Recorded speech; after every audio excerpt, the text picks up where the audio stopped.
আসসালামু আলাইকুম। দর্শক, সাধারণ মানুষের ভাবনা, সাধারণ মানুষের ধারণা খুব কম ক্ষেত্রেই ভুল প্রমাণিত হয়, অধিকাংশ ক্ষেত্রেই সেগুলো সঠিক বলে প্রমাণিত হয়। যেমন 2024-এর 5 আগস্ট গণ অভ্যুত্থানের মাত্র কদিন পরে সেই মানুষের মধ্যে এই ধারণা স্পষ্ট হতে থাকলো যে ওই আন্দোলন বা ওই গণ অভ্যুত্থানের নেতৃত্বে যে ছাত্রনেতারা ছিলেন তাদের অধিকাংশই হয় জামাত শিবিরের রাজনীতির সঙ্গে সরাসরি জড়িত, অথবা অধিকাংশই জামায়াতের মনোভাবাপন্ন অথবা জামাতের আদর্শের দ্বারা অনুপ্রাণিত, এবং সেটি নানান ক্ষেত্রে আমাদের সামনে বাস্তবতা হিসেবে উপস্থিত হয়েছে। এবং সেই ছাত্র সমন্বয়কদের মধ্য থেকে বা তাদের নেতৃত্বে পরবর্তীতে এসে জাতীয় নাগরিক পার্টি বা এনসিপি নামে যে দলটির আত্মপ্রকাশ ঘটল, তখন আমাদের মতো অনেকেই বলার চেষ্টা করছিলেন বা সাধারণ মানুষও মন্তব্য করেছেন এটি স্রেফ এনসিপি, স্রেফ জামায়াতের বি টিম, এবং সেটি এখন একেবারে স্পষ্ট হতে চলেছে। তার কারণ এনসিপি নাকি এর মধ্যে জামায়াতের সঙ্গে জোট বেঁধেছে, নির্বাচনী জোট। বুধবার রাতে এ বিষয়ে তাদের সঙ্গে সব ধরনের কথাবার্তা চূড়ান্ত হয়ে গেছে জামাত এবং এনসিপির মধ্যে। সেই বিষয়টি আমাদের সামনে তুলে ধরেছেন, একেবারে উন্মোচন করেছেন সাবেক ছাত্র সমন্বয়কদের খুব গুরুত্বপূর্ণ একজন নেতা আব্দুল কাদের। তিনি বলেছেন যে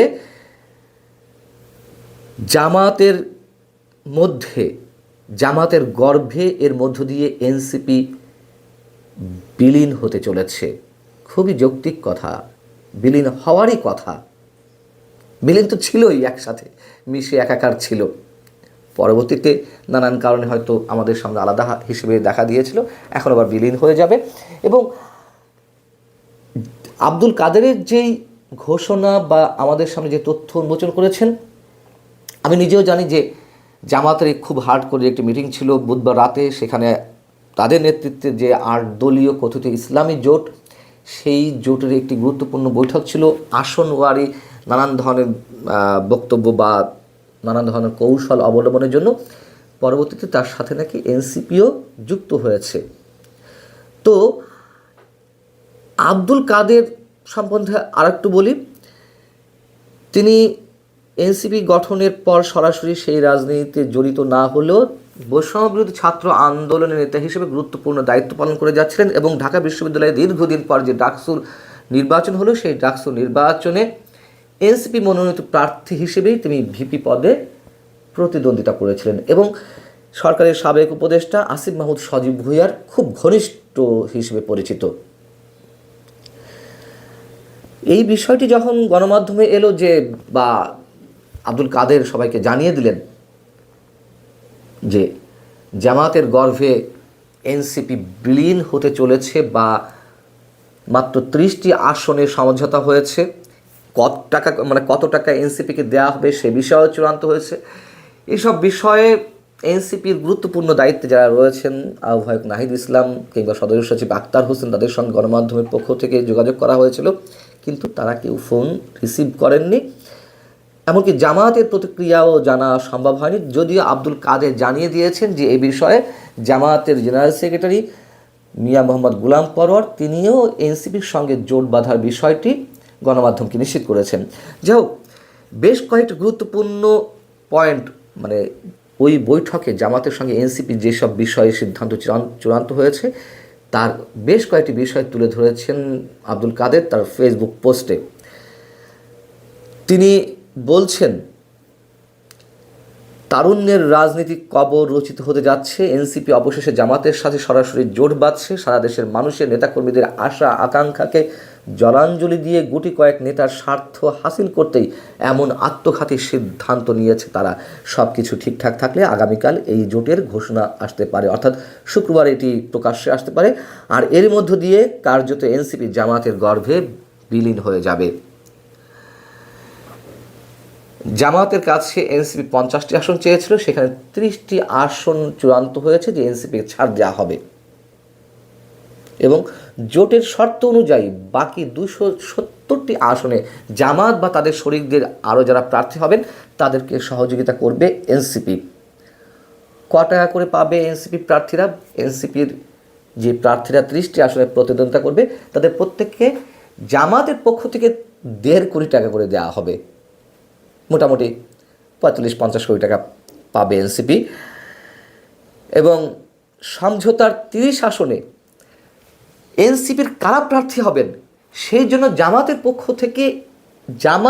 পক্ষ থেকে এনসিপির একজনকে নির্ধারণ করে দেওয়া হয়েছে। সেই নির্ধারিত ব্যক্তিকে জামাতের অনুসারী বা জামাতের সঙ্গে ঘনিষ্ঠ সম্পর্ক রয়েছে এনসিপির মধ্যে, যাকে বলা হয় সেই যুগ্ম আহ্বায়ক নাসিরউদ্দিন পাটোয়ারি, জ্যেষ্ঠ যুগ্ম আহ্বায়ক।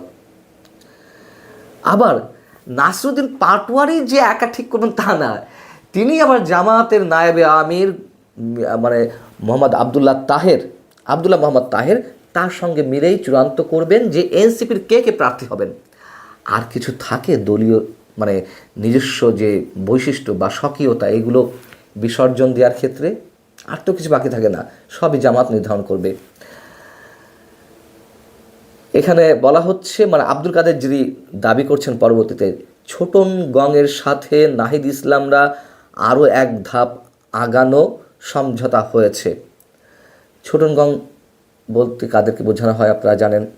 নুরুল ইসলাম ছোটন একসময়ের সাংবাদিক, যার সাথে সখ্যতা রয়েছে বা যারা একই সাথে একটা অন্য ধরনের বাংলাদেশ নির্মাণ করতে চায়। কোন ধরনের বাংলাদেশ তা তো আপনারা জানেন যে এই গ্যাংয়ের সদস্য কারা। বিশেষ একটি পত্রিকার সম্পাদক, তারপরে ফ্রান্সে একজন দার্শনিক আছেন যাকে অনেকে দার্শনিক বলে চিহ্নিত করেন, সব বিষয়ে মোটামুটি একেবারে বিশারদ, সে পিনাকি ভট্টাচার্য। এবং এদের সাথে আরেক বুদ্ধিজীবী চিন্তাবিদ রয়েছেন ফরহাদ মজহার। তাদের একটি আলাদা গ্যাং আছে অনেকে মনে করেন। সেই গ্যাংয়ের অন্যতম সদস্য নুরুল ইসলাম ছোটন নাকি জানিয়েছে যে পশ্চিমারা প্রধানমন্ত্রী হিসেবে কিংবা বিরোধী দলীয় নেতা হিসেবে সংসদে জামাতকে চায় না। সেই হিসেবে নির্বাচনে জিতলে নাহিদ ইসলাম হবেন প্রধানমন্ত্রী। যদি নাহিদ ইসলাম জিতে যায় 30টি আসন দিয়ে প্রতিদ্বন্দ্বিতা করার পরও যদি নাহিদ ইসলাম এমপি হিসেবে নির্বাচিত হন, নাহিদ ইসলাম হবেন প্রধানমন্ত্রী। আর বিরোধী দলে গেলে নাহিদ হবেন বিরোধী দলীয় নেতা। তো আব্দুল কাদের বলছেন এত তরুণ নিজের গোছানো ক্যারিয়ার, পরিবার পরিজন বাদ দিয়ে দেশের হাল ধরতে এসেছিল একটা